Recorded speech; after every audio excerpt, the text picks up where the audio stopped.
Agraj or Jesht, and the younger brother is known as Anuja. So Agra Puja is basically the start of the Rajasuya Yagya. The most respectable person within that Yagya must be worshipped. So that is Agra Puja.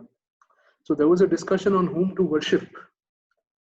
There were many exalted personalities in that Rajasuya Yagya. There were great personalities like Bhishma Dev.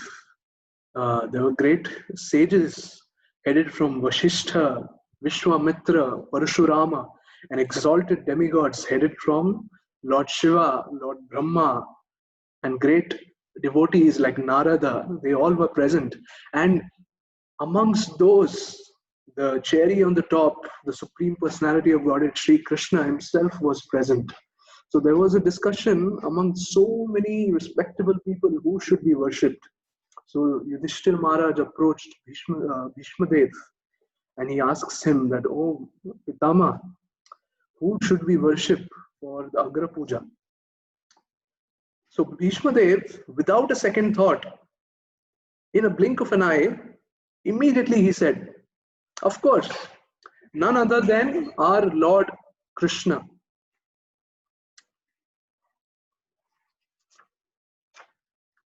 Krishna is the Supreme Personality of Godhead. Anyone here who has read the Krishna book? Anyone? No, Prabhuji. If you have, you can share it with me. I would like to read it. If you have Please. We haven't read.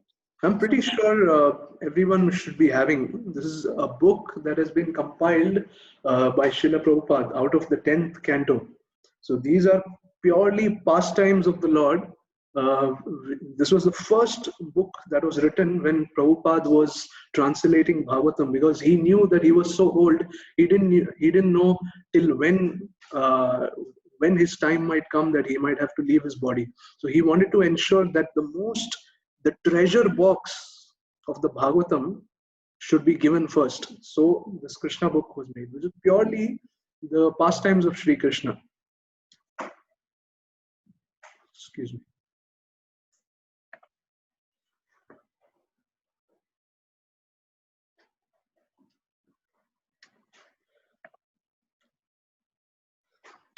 Ajopi san avyayatma bhutanam ishwaropi san prakritim swam adhishtaya sambhavami atmamayaya. So it is stated in the Bhagavatam, Ajopi, unborn. What is Ajo? Ajo means unborn. Avyayatma, indestructible. Bhutanam, Ishwaropi san, the Lord of the entire universe, the Lord of all that exists. Sambhavami Atma Mayaya. Still he appears by his own Maya Shakti, his internal potency. So in Bhagavad Gita there is a shloka, Avajananti Mam Muda Manushim Tanumashritam Param Bhavam Ajananto. So sometimes Krishna is seen as a mere mortal and he is judged as a human being. And people think that we don't have to worship him. Yesterday you all saw that what Krishna was doing. What was he doing? Can anyone tell me? He was washing the feet of all the guests who came into Rajasuya Yagya. Yes, Amit Prabhuji, thank you so much. So that was the last portion. So I wanted to check who slept during the last portion. So thank you, Amit Prabhuji. So sometimes, thank you.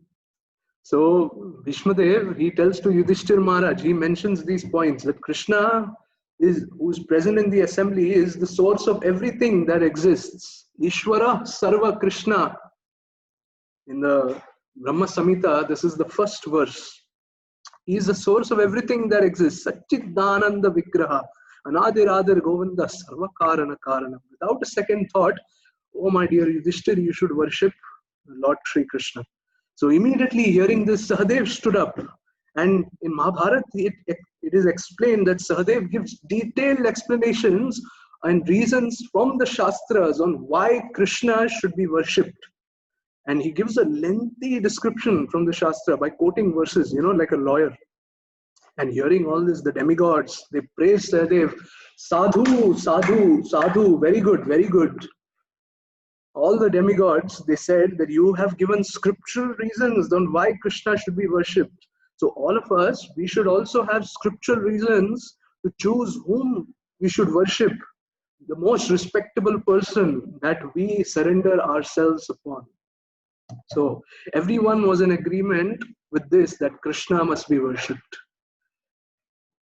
Now, the Rajasuya Yajna is about to be performed.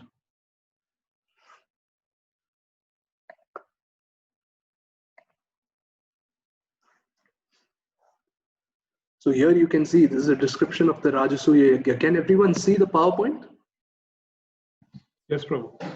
Yes. So y'all can see, this is the description. The entire world had come. And towards the right, if you view, you will see the demigods like Brahma, Narada, and Shiva. Lord Shiva, they all are present in this assembly, this great assembly. So Krishna was chosen to be worshipped. Now, while this auspicious ceremony is going on, one person had a problem and he stood up.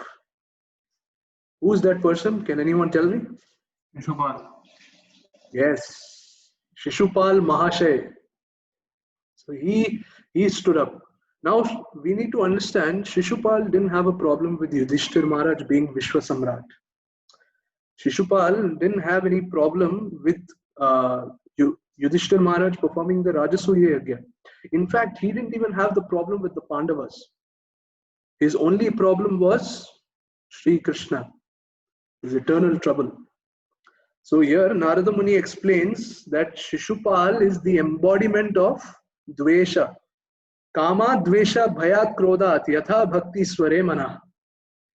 And Kamsa is the embodiment of Bhaya, fear. So ultimately, all of them, they got Abhinivesh because they reached their perfection. What is the word Abhinivesh?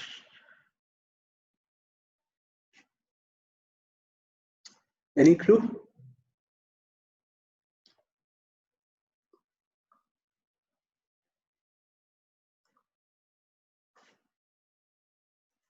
The word Abhinivesh. Anyone?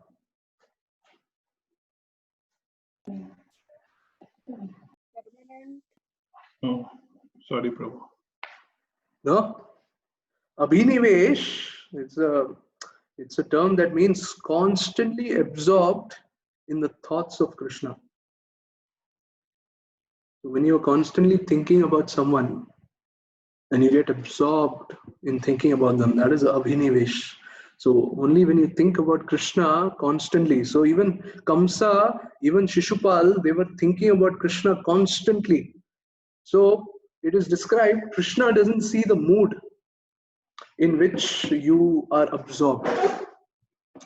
He actually absorbs us.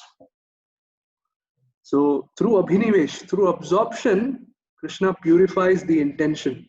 So even you might think of Krishna, you might constantly be absorbed in negative thoughts. But Krishna, because you're thinking about Krishna, he purifies those thoughts. Then what to speak of if you're actually thinking good about Krishna? So Shishupal here is described as the epitome of envy. The Acharyas describe that in Krishna consciousness, in spiritual life, envy means no vacancy. Envy, N-V. Envy means no vacancy. That this is something, because this is something we cannot employ in Krishna's service.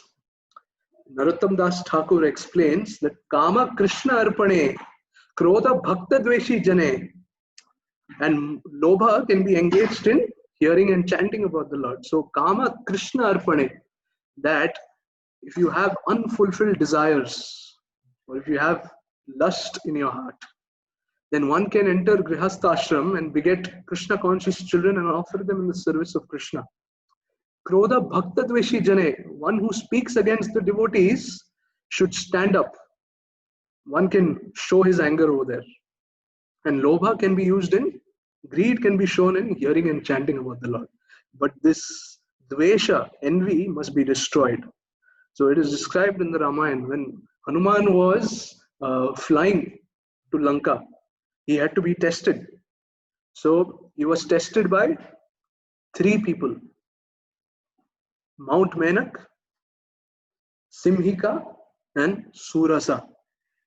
So they all represented one quality of Lobha, Moha, etc. But the person who represented Dvesha, Surasa, he had to destroy her, he had to kill her. Because what did this demon do? That when Hanuman was flying above the ocean, that time she caught his shadow, the shadow of his flight, and pulled it down. So Hanuman was pulled down. So this is actually described as the mentality of fault finding in this material world, when we actually, the shadow which represents the faults of people, when we only dwell upon those faults, so that actually has to be destroyed. So that is envy. So Hanuman had to kill Surasa. So the embodiment of envy must be cut to pieces. So here it's described Shishupal's envy. So the moment they announce that Krishna must be worshipped, he says, Krishna? This Krishna? And Shishupal began opening his foul mouth. Vachanam Sheelam Akhyati. The moment someone opens their mouth, you know what is in their heart. So a very good litmus test to check if you're a good devotee is to see the nature and quality of the consciousness of the words spoken. That what is in the heart will come out from the mouth. So Radheshyam Prabhu gives a very nice anecdote. It is known as the Gigo principle. So if there is good in, then there is good out. Good in, good out. Garbage in, garbage out. So the Gigo principle. So we may have a list of things to complain about, to criticize, to complain, to protest. And when we take it out, it comes out in the form of garbage. So that is why we have to practice the first principle. So yesterday we discussed on a very important word. Does anyone remember? Mauna. Mauna. Correct. So keeping quiet. And the person who not just keeps quiet, but who speaks about the glories of Krishna is known as Muni. That is why Sri Narada is known as Narada Muni. Because he not just keeps quiet, he keeps talking about Krishna Katha. Anything you tell him, he's only like Narayan, Narayan. So that is why he's known as Muni. And then another verse that was quoted from Upadeshamrita, Nectar of Instruction, Vacho Vegam. This is the first principle in devotion. Then one must be able to control their tongue. And actually, not just control it, but direct it. Because one cannot just keep quiet. Instead, one can direct it in talking or speaking about the glories of the Lord. So that is the principle. Anudvega karam vakyam satyam priyam hitam chayat. That one should be able to control one's tongue. So the first thing that Shishupal, he asks everyone, he is like, what varna is Krishna from? This is the first thing he asks everybody in this the assembly. Naham vipro nachara narapatir, napi vaishyo na shudro, naham varni nachagrihapatir, na vanasta yatirva, kintu prodhyan nikila paramananda, purnamritabder, gopi bhartaru padakamaler, dasa dasanu dasa. So he told a very important point, Shishupal. What does he say? What does Krishna say in the Chaitanya Charitamrita, this Chaitanya Mahaprabhu, that I don't belong to any varna or ashrama. Krishna doesn't belong to the Chatur Varnam Maya Shrishtam. He doesn't belong to any of these 4 divisions. My identity is simply that I am the servant of Sri Krishna, the Lord of the Gopis. So Chaitanya Mahaprabhu is saying this. So it is but obvious that even Krishna doesn't belong to any of the Varnas. So actually, Shishupal is raising a very important, significant point. So here, Krishna is transcendental to Varnas and Ashramas. So now Shishupal begins with his blasphemous comments. So when he begins with his blasphemous comments, Bhishmadev, who was sitting, he couldn't tolerate. So he gets up and he told, "Oh Shishupal, you must control your tongue. Don't you know Krishna is Bhagavan? Do you know what he did when he was just 6 days old? Yanetat Putana Moksham, Krishna's Yar Bhagavan Bhutam, Shunvaya Shaddaya Martyo Govinda Labate Param." That anyone who hears about Putana and how she got liberated, he gets the pure love of Godhead. So when he was just 6 days old, he delivered Putana, who came with her breasts smeared with poison. But Krishna, he treated her like a nurse, like a mother, like an affectionate mother. That is why Uddhava says, shloka. I'm not remembering the shloka. He mentions a very particular verse, that Aho Bhagyam. He says, "Oh, how great is Putana! How great is the Lord that He has come. He has delivered Putana, who came as a demon, but He thought of her as an affectionate mother, and He delivered her." So when Krishna was just 6 days old, He delivered Putana, and then Bhishmadev says, "Hey Shishupal, do you know what he did when he was dancing on the hoods of Kaliya? Do you realize that he lifted Giriraj Govardhan?" To which Shishupal countered, "After all, Krishna is from the village. In the village, people have a habit of making a mountain out of a molehill. They exaggerate. Krishna must have lifted some mere stone. And these people, they have fabricated it.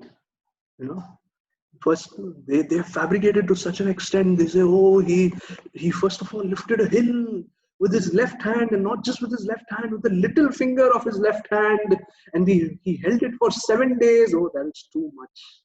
Oh, Bhishmadev, that is too much. And even if he did that, you think I cannot do?" And then everyone asks, "Oh, but what about Kaliya? He was dancing on the hoods of Kaliya." Then he says, "Arey, they are making up stories. Krishna must have swam across the river and must have found some water snake, and they fabricated it that it had 1,000 hoods. It was spewing venom, and then Krishna, he imprinted his lotus feet on their hoods. This is too much here. And even if he did it, don't you think I can do it too?" So you see, what is the nature of envy? So what is the difference between jealousy and envy? It is described, jealousy means if he has it, I wish even I had it. But envy means if I cannot have it, how dare he has it? It's a more harsher sentiment. So when you're in India, when you're traveling, there are these slogans given on the trucks. Buri nazar wale, tera muh kala. Horn okay, please. So there is this one slogan which stands out. It is, "Jalna hai, to Deepak ki tarah jalo." That if you ever want to burn in your heart, then it shouldn't be out of envy, but it should be like a lamp. Deepak. Khud jalo aur dusro ko bhi prakash do. That give light and knowledge to others, and in this way, if we have to burn down like a candle, so be it. So Shishupal, he was going on and on and on, and he was overriding Bhishmadev. Bhishmadev wanted to stop him, but he was just continuing. And when Shishupal was speaking like this, Bhimsen on the other end was becoming restless. He was actually looking, where is his gada, his club? Because he just wanted to smash Shishupal into pieces. He was getting restless, and even Arjuna, he was looking for his Gandiva. So Bhishmadev, who was standing there at a distance, he he calmed them down. He said, just relax, just wait and watch. So, how many faults does Krishna have? This is a question to everyone in the forum. Does anyone know? How many faults does Krishna have? Does he have 4, 5? 5 faults? Anyone? Sorry, sir. 0 fault, Prabhu. Who was this? Shamil Mataji. Hare Krishna Mataji. Hare Krishna. Really? Right. Mataji, he has 0 faults? Yes, Prabhu, because he is supreme. Yes, exactly. Krishna has no faults. His faults are none. And how many faults could Shishupal count in Krishna? 100. Unlimited. 100. There is no description, that there is no big thing about 100. 100 was just that it was just a condition that when Shishupal touches 100 straight away, then only Krishna will kill him. So there is no special attachment to 100. And Shishupal was not stupid. He had a PhD in mathematics. He knew very well how to count. So he would go 97, 98, 99 and stop. He knew the condition. So the condition was only if you offend Krishna straight 100. Then, so in one instance, he would go till 99 and he would stop. And then in another instance, again, he would repeat. So he used to go on and on. He didn't require to make notes, detailed notes with different color pens. He could go on and on, 1, 2, 3. He could go on and on blaspheming Krishna. Vishap Pravaha, flood of poison. Tasmin Maham Mukharita Madhubhis Charitram Piyusha Shesha Sarita. So the question is, how do you identify a sadhu?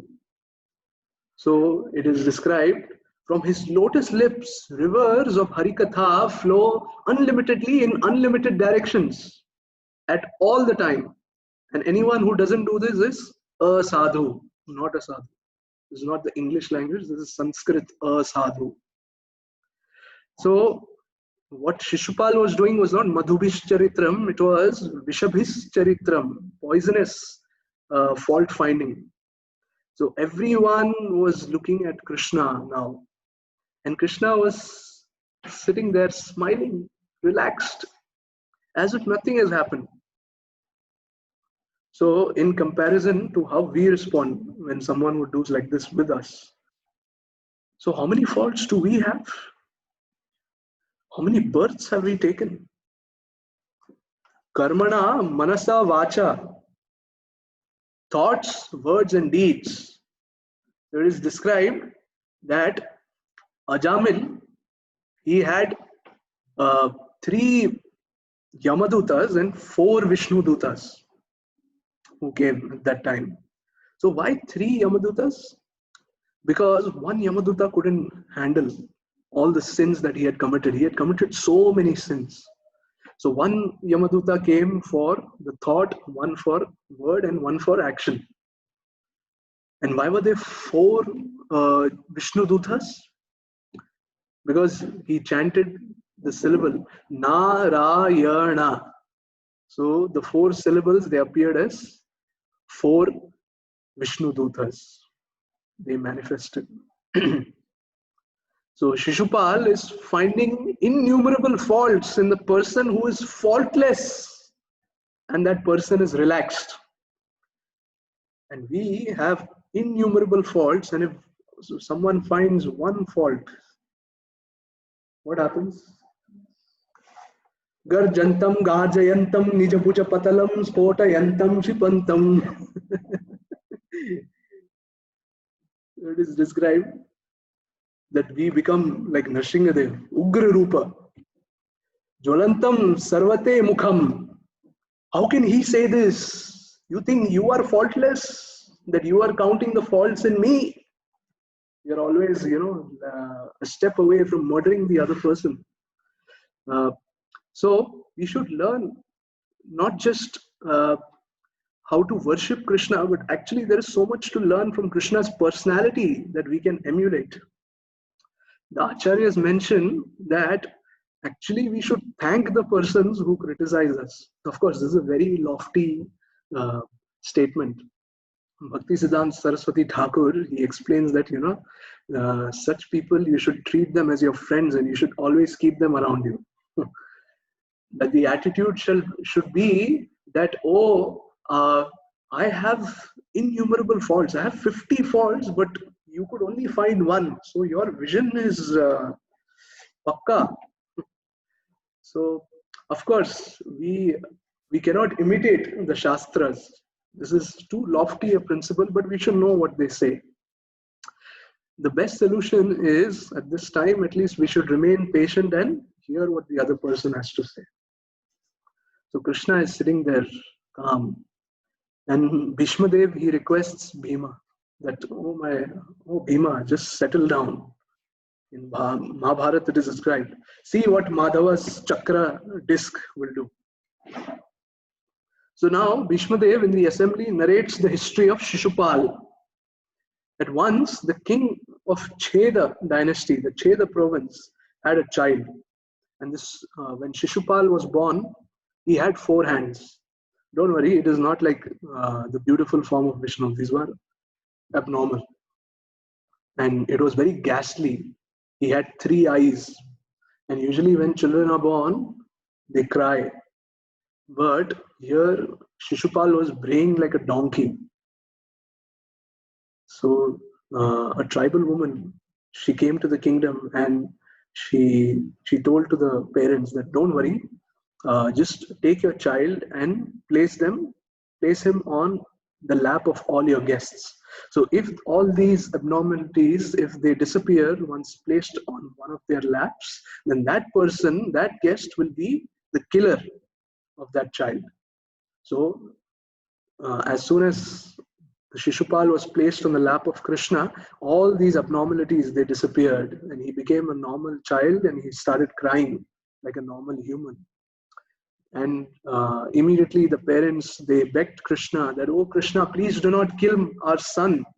So Krishna, he said that, of course, this is prarabdha, I must kill, but you know what, I can give an allowance.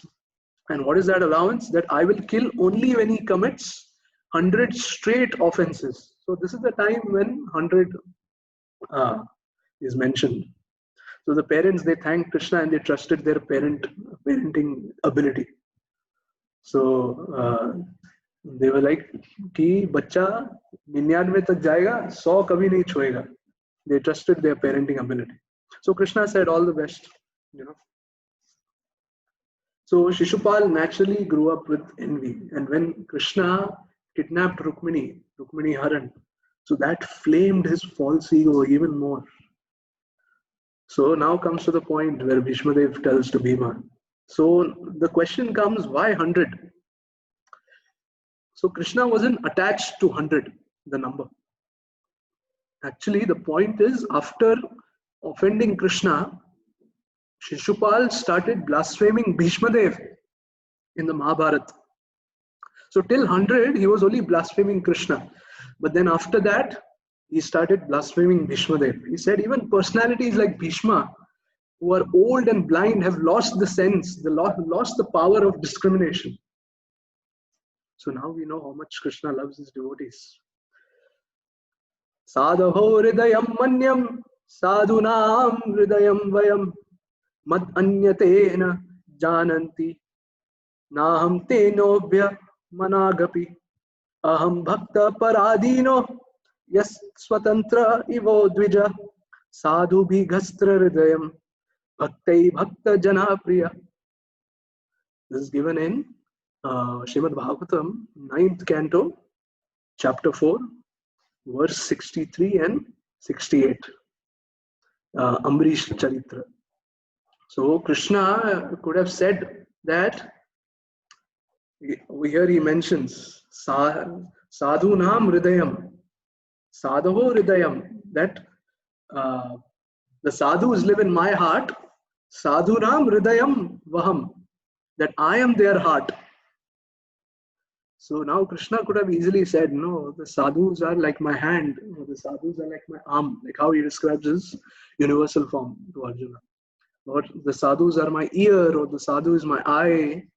But the fact is that we can live without our hand, we can live without our leg, we can live without our ear and eyes, but we cannot live without our heart.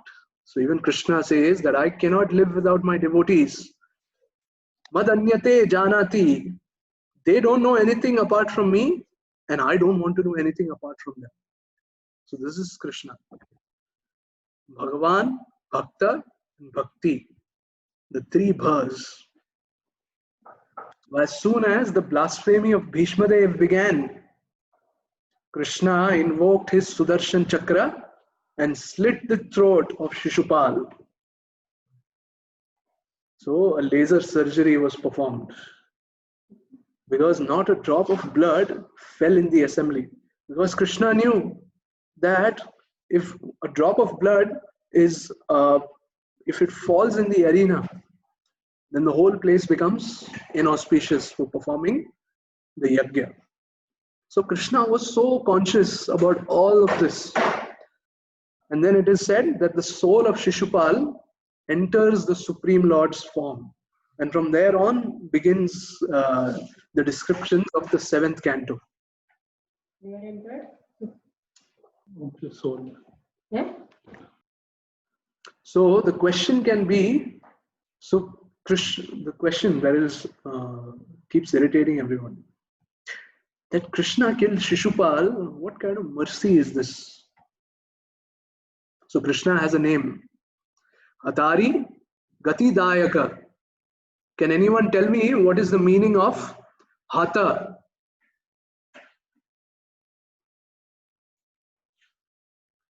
Come on, I need some participation. What is the meaning of the word Hata? To kill. I heard this in Hatha Yoga something. Yeah, so what is, but no, that is different. That is different. Hatha means kill, Prabhuji. Yes. Kill, Prabhuji? Yes, to kill. Hata means kill, hatya, kill. And Ari means enemy. Gati means destination. Dayaka means bestower. So Krishna is that merciful Lord who can kill and give supreme benefit. So the one in this world who can kill and say that, who's there in this world who can kill and say that it is I'm doing good for you? Who can roam around with a weapon? Once you're killed, what good can you do for that other person? So we are not even able to keep the people alive and do good for them. And here comes Krishna, even by killing, he is doing good. Tathaiva chanye naraloka vira aharave Krishna mukara vindam netre pipatyo nayana bhirama parartharastha puta padamapurasya. Here it is described what to speak of Krishna. Let's come to Arjuna. That the weapons of Arjuna, yeah, ahave Krishna mukharavindam, that actually the enemies of the Lord are more fortunate than the Pandavas. Why? Because the Pandavas were just seeing the back of the Lord, but the enemies were able to see the mukharavinda, the rupa madhuri, through the pot of their eyes, netre pipatyo. They were able to drink this form of the Lord. Nayana abhirama. It is described that the form of the Lord, his form and his eyes are like feast for those who have eyes. So what to speak of Krishna? Let us speak of Arjuna. Paratha astra putaha. That Arjuna's arrows would go and purify. And Arjuna is killing and sending them to Vaikuntha. So what to speak of Krishna killing? And if Krishna can kill and liberate, then what to speak of Krishna's embrace? This is Krishna. So Krishna is described as the sun. So on one end you have urine, on the other end you have the river.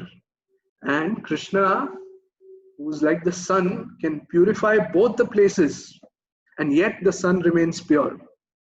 Yat chakshuresha savita sakala grahanam raja samasta suramurti rashesha teja yasyagnya bhravati samrita kala chakro govindamadi purusham tamaham bhajami. If the material sun, if the eye of the Lord can do this, then what to speak of Krishna, who can purify? So therefore, Krishna is described in the Bhishma Stuti as Hataha Gataha Swarupam. That by killing, Krishna can give them their Swarupa. So now Yudhishthir Maharaj is given the title as Vishwa Samrat, and his glories are growing by the day. And at the same time is Duryodhana, his envy is growing. So here it is described that Duryodhana, Dushasana and Shakuni, they are now creating a plan on how to destroy the Pandavas. Now here Shakuni, it is described that he has these mystical dice all the time. So what are these? What is this dice? So there is a history behind this Shakuni. He is a very shady character. He appears to be playing on the side of Duryodhana, but he is actually playing against Duryodhana. And you will find this mystical dice all the time in his hands.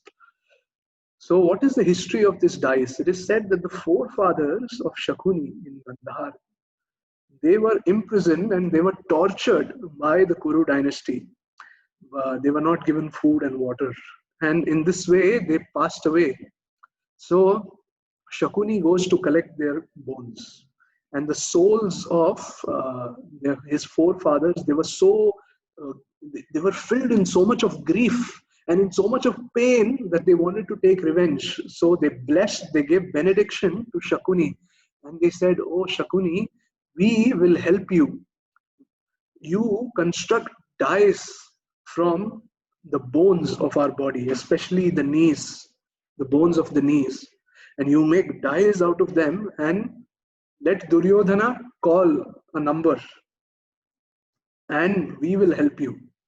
So every time Duryodhana would call a number, Shakuni would throw the dice and his forefathers through the dice would help him. And in this way, Duryodhana would get destroyed ultimately and we will seek our revenge.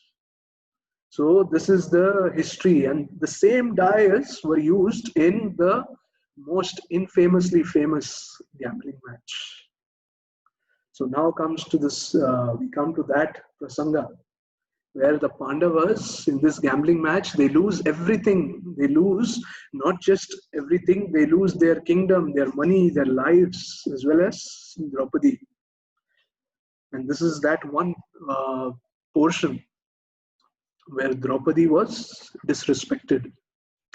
Duryodhana and Dushasana being the key conspirators in this. Duryodhana instructs Dushasana to disrobe Draupadi.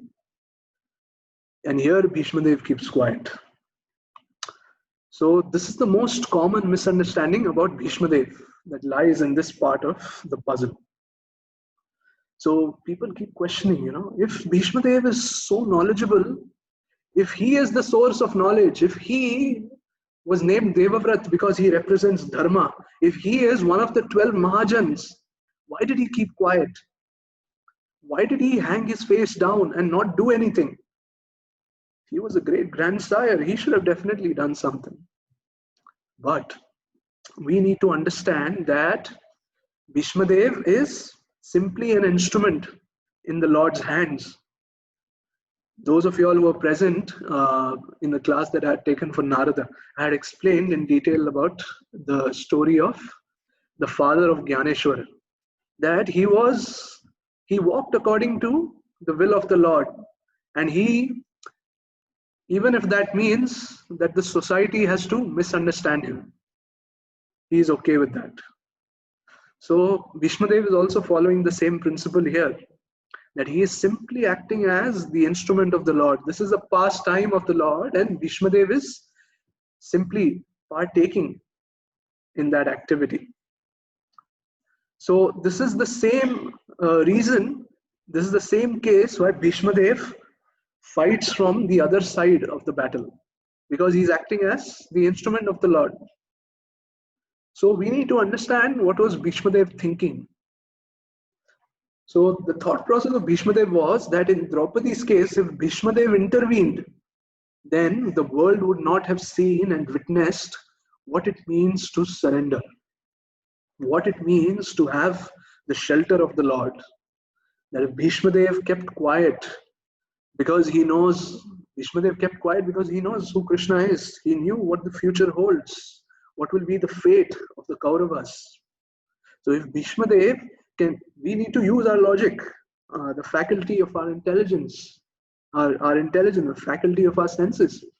That if Bhishma Dev can speak about Krishna and glorify him in great lengths in the assembly of the Rajasuya Yagya, then he can also intervene and take action. He can stop the disrobing of Draupadi, but he did not.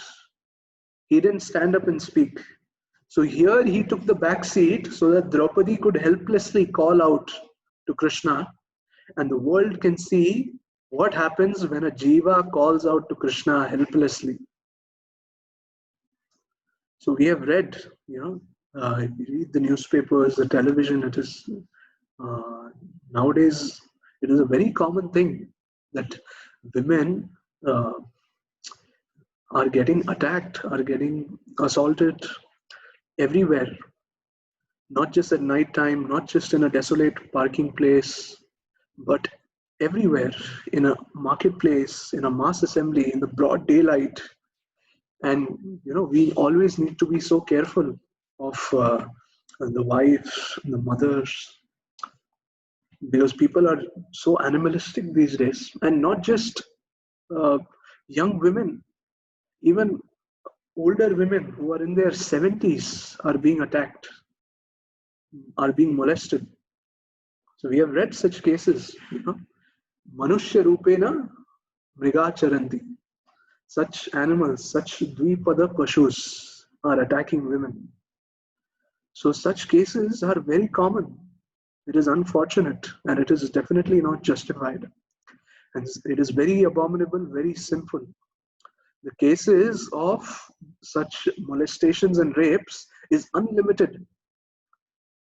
Yet, we need to ask the question, the most intelligent question to be asked is that why all these cases are just reported in the newspapers and televisions, and why only Draupadi's case is reported in the pages of Srimad Bhagavatam.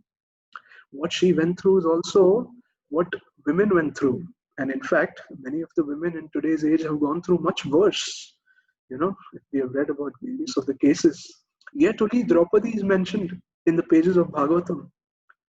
So a similar parallel can be drawn here if we hear about Gajendra. So how many elephants get attacked by crocodiles? This is very common. Why only Gajendra is mentioned in the Shastras? They said that the answer to both these common threads is that what happened to Draupadi and what happened to Gajendra is actually very common. And it is not justified, but it is a reality. It is very common and it is very ordinary. It happens to everybody. But why were they mentioned in the Shastras? Because their response to what happened was uncommon.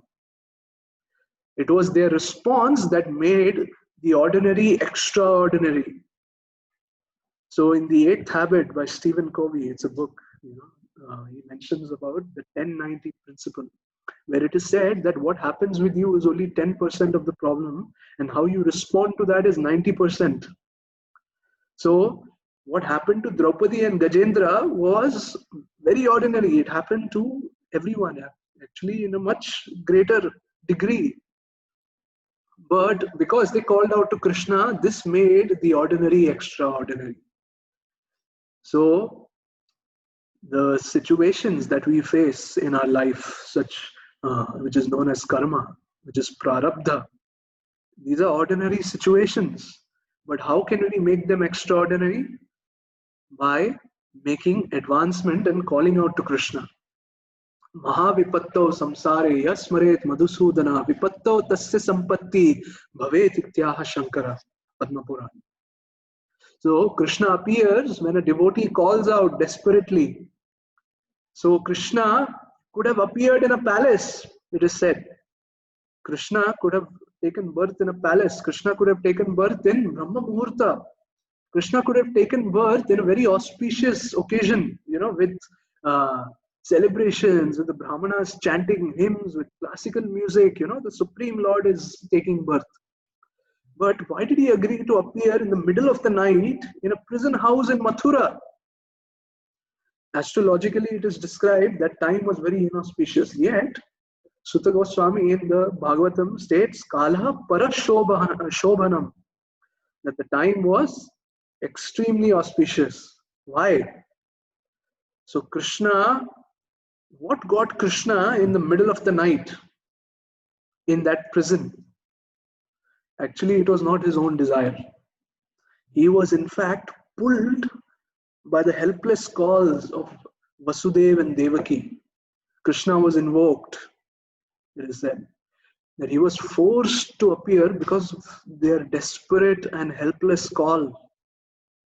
And why in the middle of the night?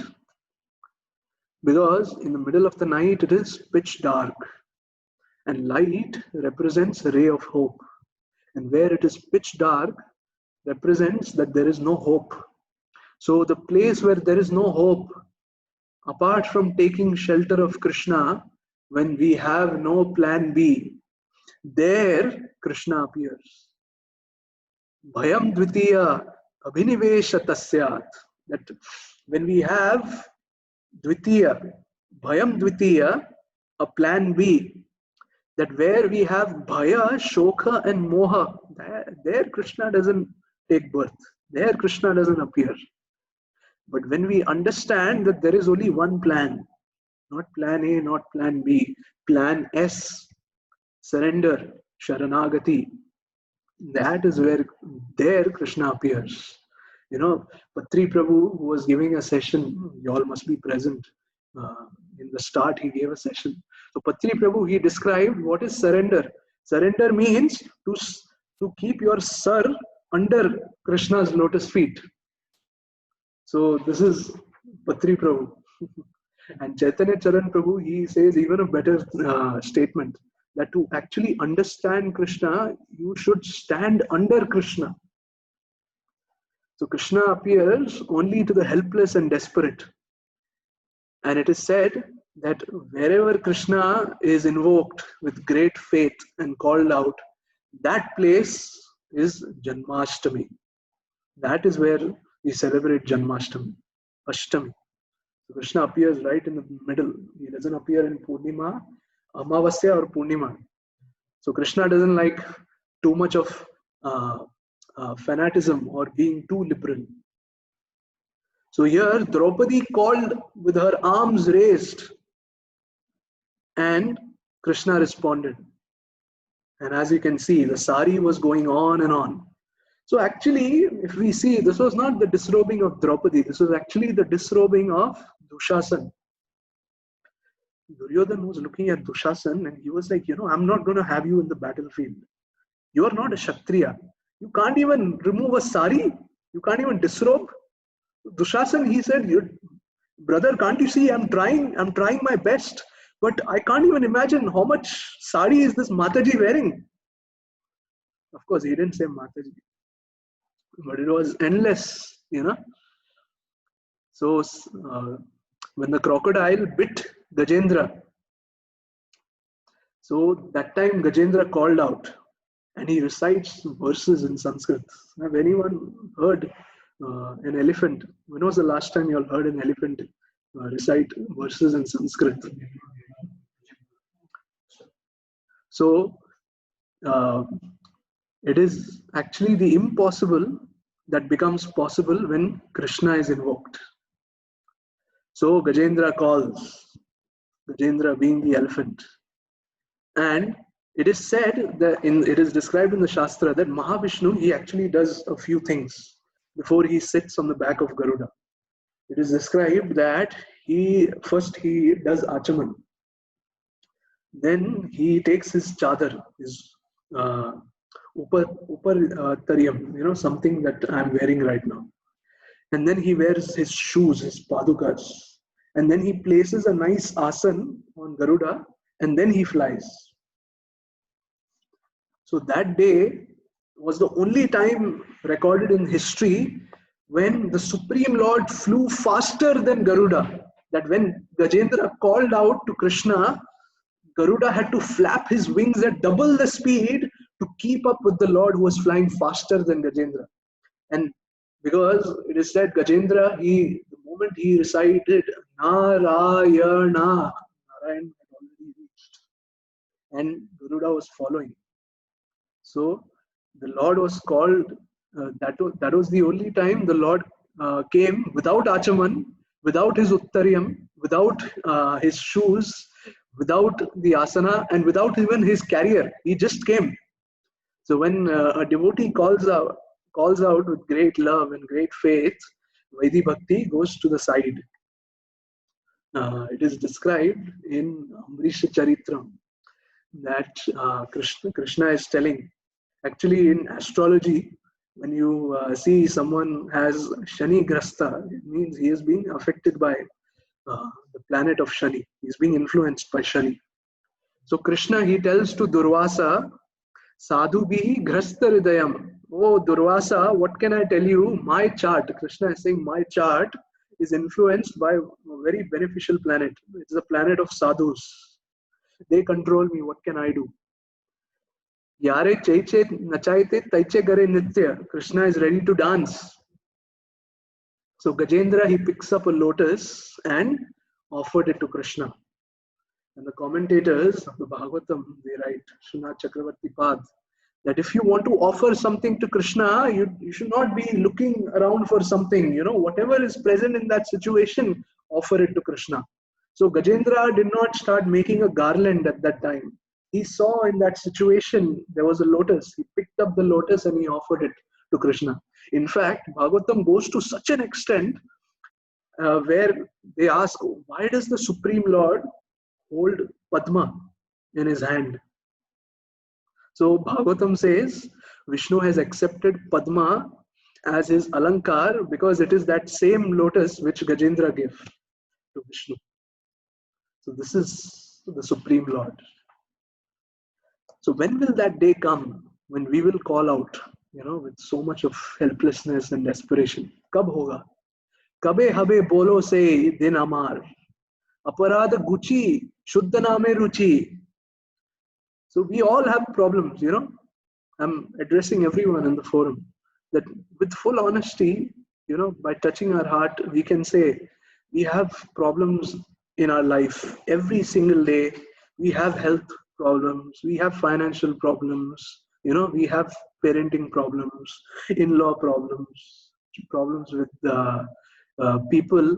Some people have problems with other people not having problems, So there are problems in different spheres of life. So these problems are described as agents of Dushasana and the crocodile. So we can ask ourselves this question, that why does Krishna appear to Draupadi and Gajendra and not to us? The difference is that they call out to Krishna. And what do? We go around seeking people's sympathy. We walk around to tell people how big my problem is. Because we want people to ask us, how are you tolerating all this? We don't want solutions. We want people to think that we are great by being in that problem. This is a mentality of Dhritarashtra. Always complaining, always crying, that always blaming it on Daiva. Nobody wants the solution. So the problem is that we are always thinking that it is okay to be in a problem and we don't want to seek shelters. So the solution is that we should not cry for sympathy, but we should cry for Sampati, the Supreme Lord. Krishna is giving waves of problems so that we can take those problems and cry out to him like Gajendra and Draupadi and make our lives glorious. Iti gopya pragayantya pralapantasya chitradaha rurudu sushrurum rajan Krishna darshana lalasa. Described in the 10th canto of Bhagavatam, that what did Krishna do? What did the gopis do when Krishna disappeared from Rasasthali? They were doing two things. They were singing and they were crying. So when they were doing this with such great faith and desperation, Krishna, he had to come out from where he was hiding. So at the end, getting back to Draupadi, so I had to detour it a little bit, but it was necessary to rid us of all the doubts, because this was two of the most biggest misunderstandings that people have about Bhishmadev and about the Vastraharan of Draupadi. So everybody saw that Draupadi received the help. She was provided the help of Krishna. But at the end, Draupadi had a big problem with Krishna. She came to Krishna, when Krishna came to meet Draupadi, at that time, Draupadi, she said, "Oh Krishna, why didn't you come when I called you? When I called out to you? What stopped you? You are Bhakta Vatsala. You are so devoted to your devotees. You should have come. How can you not come?" So Krishna could have easily blasted her and said, "You fool, I am present in your heart. I had already come over there." And the Pandavas actually, who were struck in wonder, they actually said, "Arey, what are you saying? Krishna came, he helped you. Where did all that sari come from?" So, did Krishna actually come? The answer is yes, he came, but he was late. Even before Krishna came, when Draupadi called out, I want everyone to unmute their mics and chant with me. Govinda! Govinda. Govinda. Oh, looks like everyone has an eaten same face. Can we have some more energy? Govinda! Govinda. Govinda! Govinda. Okay. Thank you, everyone. So, in this way, when Draupadi, when she screamed Govinda with her arms open, that time, Govinda, the name itself came and rescued her. Krishna was late. So, Govinda Nam helped Draupadi. It is described that the name of Krishna is Abhinna Swarup, and that name manifested the form of Krishna and helped Krishna. So, Abhinnatvam Nama Namino. That Krishna appeared, Krishna and his name are non-different. That between the two, and it is said between the two, between Krishna and Krishna's holy name, Krishna's holy name is Sulabha. Akrishti krita chetasam sumahasam uchchatanaschatamanamasam achandala mamaka loka sulabho Vashyacha mukti shriyaha no diksha nacha sakriya nacha purascharya mahaikshate mantroyam rasana spigeva falati Shri Krishna namatmakam. So it is described in the Padyavali that between the two, between Krishna and Krishna's form and Krishna's name is more glorious. And that is why Kali Yuga is one of the best ages, because all we have to do, the process for the age is Nam Sankirtan. The name of the Lord is more powerful and non-different from him. So now comes the Pandavas' exile, where they spent 12 years in Vanavas and 1 year Agyatvas. And what were they doing in that Agyatvas? They were spending their Agyatvas in the kingdom of Virata. And Pandavas took various duties, Bhimsen became a cook. Arjuna, who was a eunuch at that time, became a dance teacher. Draupadi, who was Sayadri, she used to make the hair of the queen. Yudhishthir Maharaj became the counselor. He became the minister, the advisor. Sahadev and Nakul, they were taking care of the cows and the horses. So in this way, the Pandavas were engaged in their Agyatvas. So here it is described that the king of Virata, he had a son. Does anyone know what was the name of King Virata's son?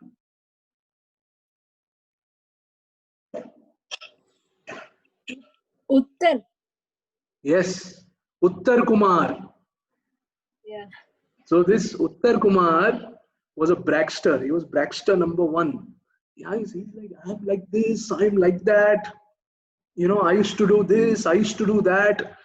He used to sit with all his Mataji followers, and he used to just go on fabricating stories in his head. You know, that in 1972, I used to do this, I used to do that, I went for this battle, I killed 10,000 soldiers single-handedly, and all the Matajis would be like, oh, Uttar Kumar, east or west, Uttar Kumar is the best. Oh, wow. You know, so like this, Uttar Kumar used to get pleasure by fabricating stories. So once it so happened that the Kauravas, towards the end of the Agyatavas, the Kauravas and the Gandharvas, they together came and attacked the kingdom of Virata. And the Kauravas, they were stealing the cows and the horses from the Goshala. So at that time, everyone told Uttar Kumar that, oh, Uttar Kumar, you know, now is the time that you have to show your prowess that you have been displaying to us through your words. Now is the time to prove your prowess, you know. So, you know, Uttar Kumar, being a bragster ultimately, like it is said, you know, empty vessels make more noise. Like this one, empty vessel.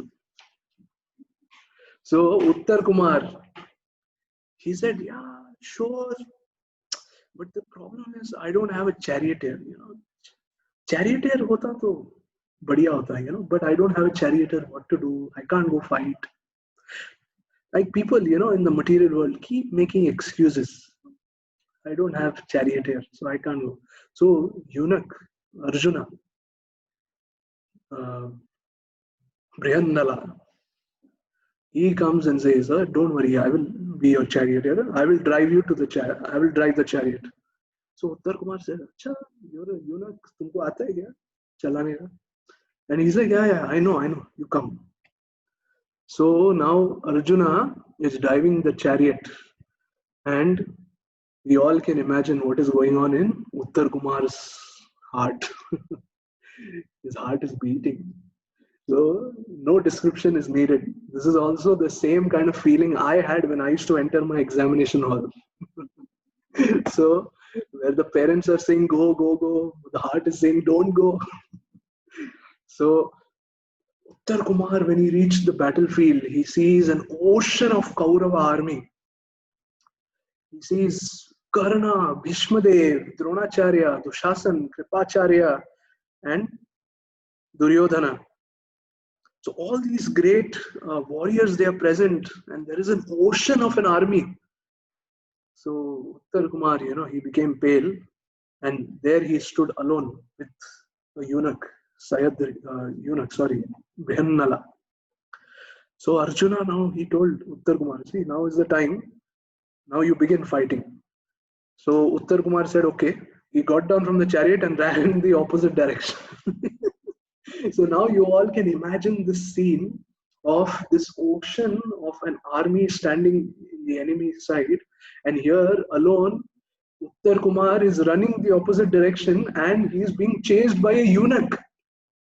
So Arjuna catches him and he says, hey, what are you doing? You know, you need to fight with your chest swelled, that either you die or you win. Either you defeat them and you win, or you die and you go to the heavenly planets.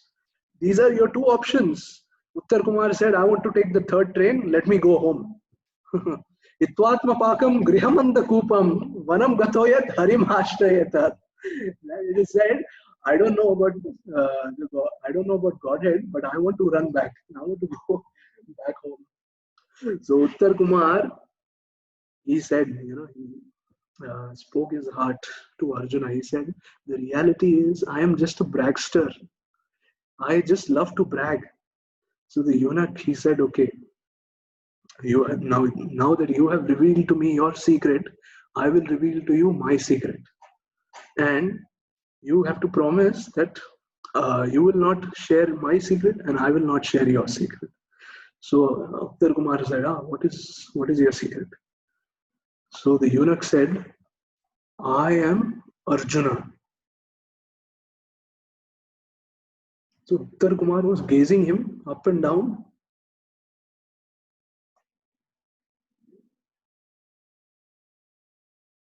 Yes, I am Arjuna. If you are Arjuna, where is your Gandiva? He said, it's all there. Do you know? First you tell me, do you know how to drive the chariot? So Uttar Kumar said, yeah, in 1972. Don't brag. Tell me the truth. Aata hai ki nahi aata hai? Said,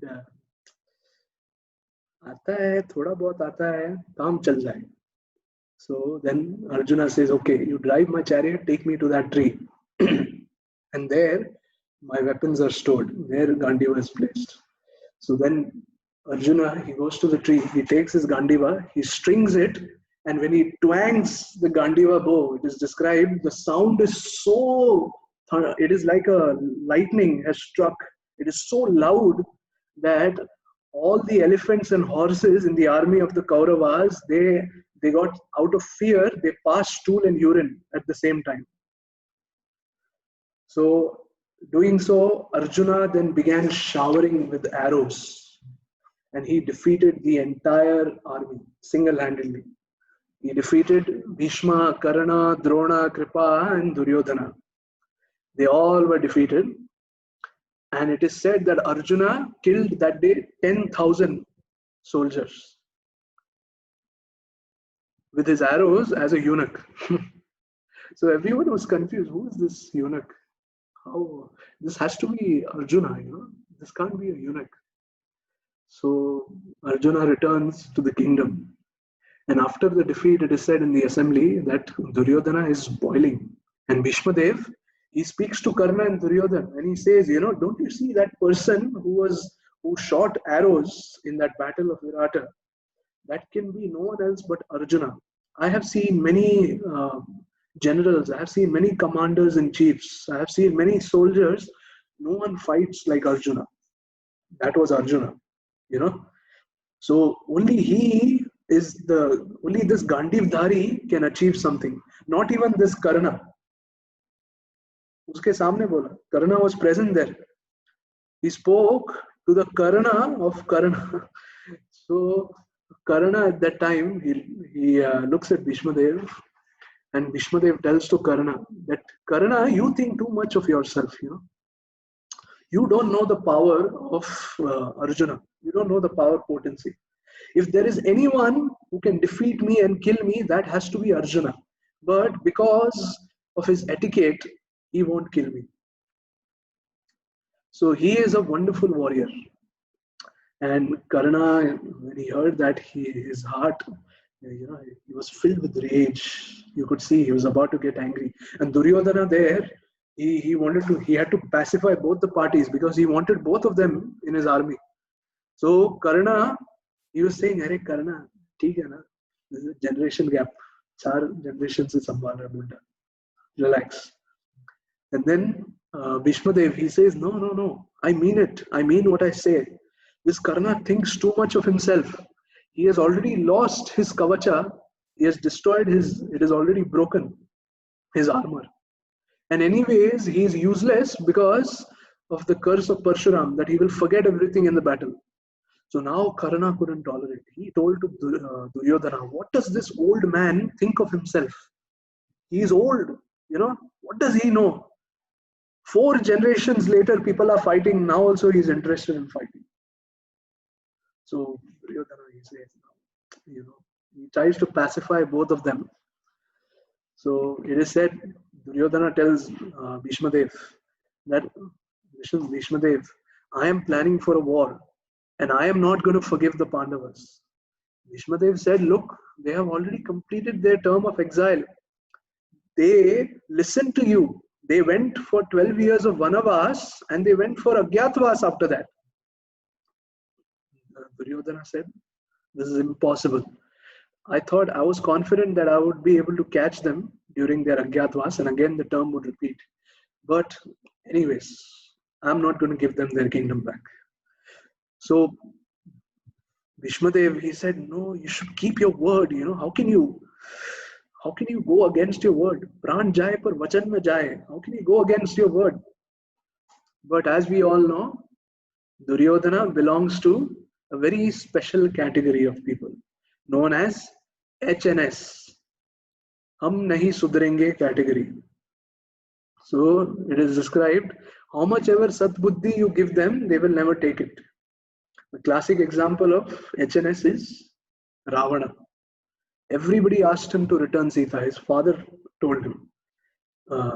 The sons of Kumbhakarna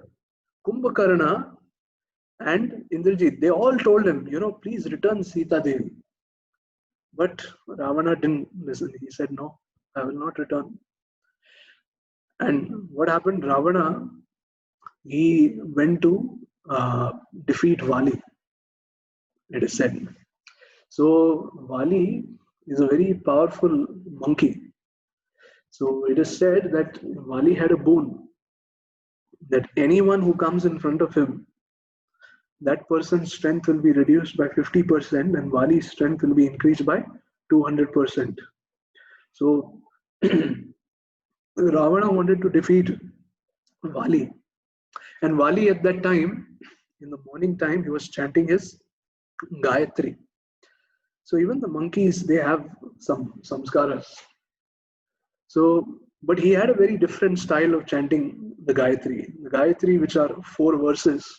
So for every verse, Vali used to jump from one ocean to another ocean. So one verse in one ocean, then he used to jump to another ocean and he used to sing his Gayatri.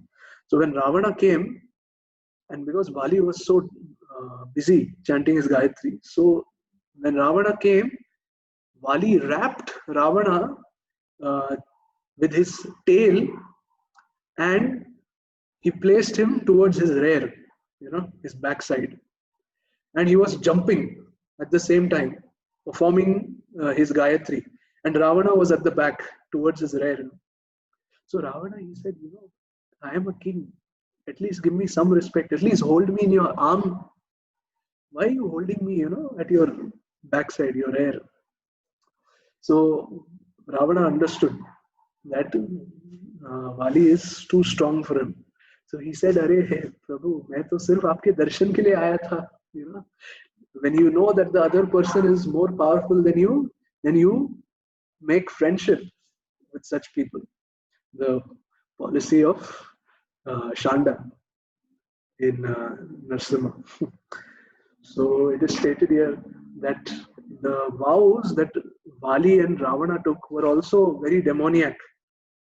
That my kingdom will be your kingdom, my wealth is your wealth, my wife is your wife, because they were demonic.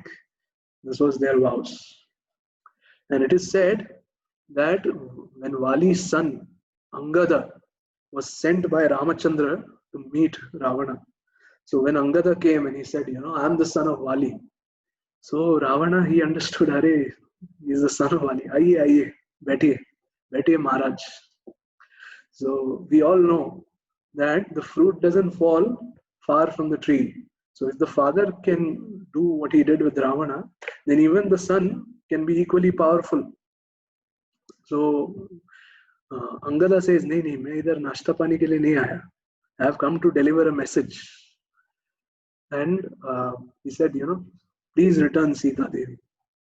So Ravana said, no. What if I say I cannot do? So Angada said, then you will have to fight Ramachandra. Forget fighting Ramachandra, you will have to fight me. and forget fighting me, you can't even move my leg. So he breathes in and he chants the name of Ram, and he shows he shows his leg to Ravana, and he says, "Try to move my leg." So Ravana plays the strategy card. He says, "No, I don't touch the feet of monkeys." And he asked his son Indrajit to go and move the feet of Angada. So Indrajit, he goes and he attempts, and he's sweating profusely. He couldn't even move his feet an inch. And Indrajit, after his attempts failed, he told Ravana, "Oh, my dear father, you have 20 hands. Why don't you try? It is not happening with me." So Ravana, then he attempts and he couldn't do it. So he's like, "Kya khate ho yaar? I'm not even able to move your leg." So Angada says, it's very simple. I breathe in with the name of Rama and I hold it in. So you can't even move the feet of the person chanting the name of Rama. How will you defeat Rama? So he told, that is why, return Mother Sita. But Ravana refused. So what did Angada do? He climbed on top of Ravana and he passed urine on him. And he proudly went back and told to Rama that I passed urine on Ravana. And Ramachandra, he said, "Hare, what did you do? He's a Brahmana." And Angada said, "Hey, I'm a Vanara, I'm a monkey. Nobody cares. I can do anything." So this was becoming too much for Ravana. So it is said Ravana went to Bali Maharaj, Sutal Lok, Vaman Bali, for his help. So he goes to Bali Maharaj and he says, "I need your help." So Bali Maharaj, he said, "Why? What happened?" Ravana says, "No, actually I'm being attacked by monkeys." So Bali Maharaj says, "Oh, you're being attacked by monkeys? So Ravana, I thought you eat monkeys every day for breakfast." And Ravana is like, "Arey, mat pucho. 3 monkeys have destroyed my life. In the mornings when I comb my hair, this one monkey comes in a form of a mosquito and he spits on my head, Sugriva. And he destroys my Shringaras. Then this other monkey, he passed urine on me, Angada. And one monkey, I lit his tail on fire and he lit my entire city on fire. So pucho mat, Prabhu. They seem like Vanara, but they are actually more than Nara. So the time has come, Bali Maharaj says, oh, so the time has come that you are fighting monkeys. This is very bad. So my suggestion to you is return Mother Sita. Ravana says, "Listen, I have not come for your upadesh. I have not come for your advice. I want your help." So Bali Maharaj says, yeah, I am helping you. You do one thing, you come to my terrace. He takes him to his terrace and you get an aerial view of the city. And there Ravana sees this huge golden mountain. And Ravana is like, "Oh, is this yours?" And Bali Maharaj says, "Yes, this is mine. And guess what? I gift this to you." And Ravana, being so happy, he runs towards the mountain to embrace it. But he's unable to lift it. Bali Maharaj says, "Arey Ravana, there was a time when with your left hand you lifted the Kailasha. Why aren't you able to lift this mountain?" And Ravana said, "Why am I not able to lift this mountain? Why is it so heavy for me?" So then Bali Maharaj says, "Actually, you need to know one thing, Ravana, but you should not be upset." Ravana is like, "What?" So Bali Maharaj says, "Oh Ravana, in the previous ages, when Hiranyaksh, this mountain is actually the earring of a demon named Hiranyaksh. So in the previous ages, when Varaha, when he slapped Hiranyaksh, his earring fell and landed here. And the sad part is that you are that Hiranyaksh. And what is the sad part? That in your previous life, you used to wear earrings in the weight of this mountain, and now you can't even lift your own earrings. So your potency has reduced. And the good news is that that same Varahadev is coming with upgraded technology as Ramachandra with increased potency. And he's not coming alone. He's coming with his entire Vanar Sena. It is described in the Ramayana that Ramachandra had how many soldiers in his army? Maha Oga. Ek Maha Oga. One followed by 64 zeros. So your potency has increased. So, but what to do? Ravana belongs to Hum Nahi Sudrenge category. So like this, even Duryodhana belonged to Hum Nahi Sudrenge. And he was basically digging his own grave. So now, tomorrow we will be discussing about the preparations of the battle and the conversation in the entire battlefield and what happens in those 18 days. So I would like to thank everyone for attending. And I went a little overboard with 5 minutes. I hope that is okay. So I would like to stop here. Thank you so much. Thank you, Sanjay Prabhu. Thank you so much. Thank you. Anyone has any questions? Thank you, Sanjay Prabhu. Any Hare Krishna. questions? No questions. Anyone? Hare Krishna Prabhu.